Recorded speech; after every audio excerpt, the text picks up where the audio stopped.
Oops. Now it's time for Mrs. Omar. Mrs. Omar, as you probably noticed, we are very positively surprised by the first steps of the new Biden's administration.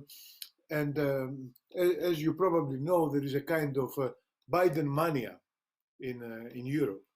So we would like to have, we're looking forward to have actually your ideas about that, and of course how we could coordinate our efforts for common policies in the both sides of the Atlantic. You have the floor, Ms. Omar.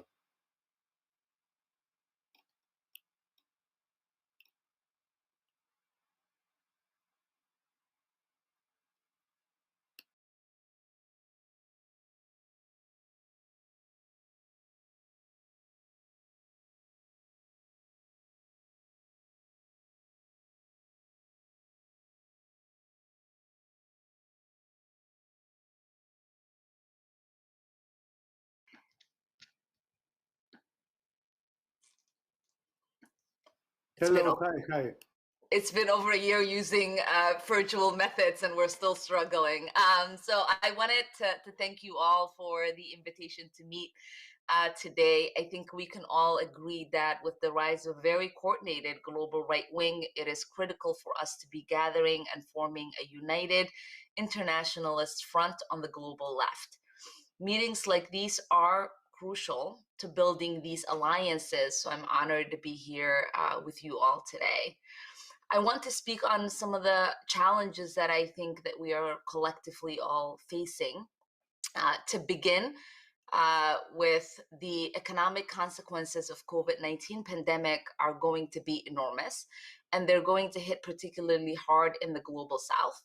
I know some of my fellow panelists joined the letter that we sent with Senator Sanders to the World Bank and the IMF last year asking for a debt cancellation and special drawing rights. And I think we've made a little progress on that.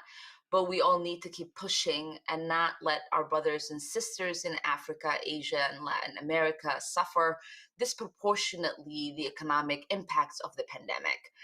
And as my colleague was just alluding to, it goes without saying that the biggest crisis on all of our hands is the pending climate catastrophe.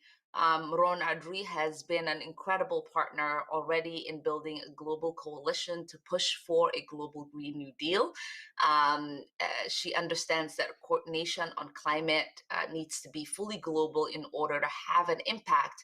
And so I look forward to the work that we do together, moving legislation on our own countries that take this threat seriously.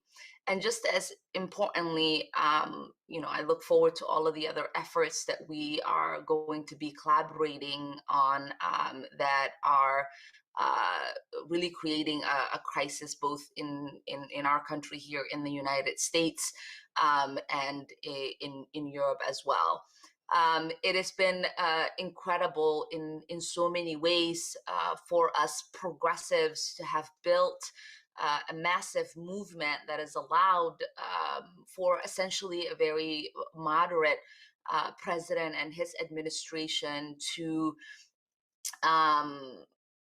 take on a lot of the policies that we have been advocating for, and for us to do little to almost zero work in pushing on those main policies in regards to the economy,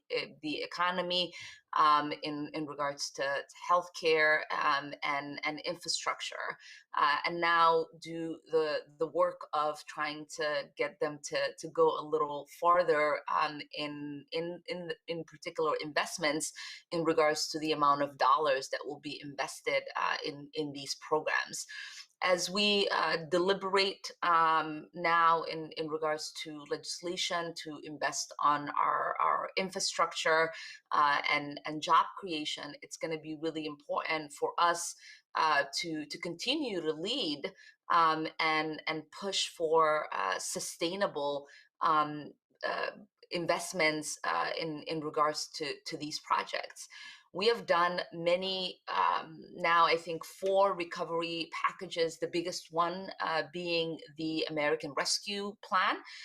Most of us understood how important it was for us to go big and bold and create investments that allowed for money to go into the pockets of people so that they are able to sustain themselves during this pandemic and the economic crisis that came from it. But we all understand that the recovery investments that have been made in regards to the pandemic are all a crisis investment. They're not investments that are made in the long term. Many of the programs that were funded, created, including one of my own legislations, which helped to feed 22 million children, are all just a year or 2 type of investment. And so what we are now looking at with the investments going forward is how to make these investments sustainable for 10 years, for 20 years, so that we can actually see the impacts that they will have on the lives of people. I know that people have Biden mania, but we here in the United States have Europe mania. I think many of us understand that there are programs that have been implemented in European countries that we use as a model for the things that we push for here in the United States. And so it is really important for us to both use each other as inspiration and opportunities to recognize the challenges that arise and collectively come up with ideas to address those challenges. So with that, I send it back to you.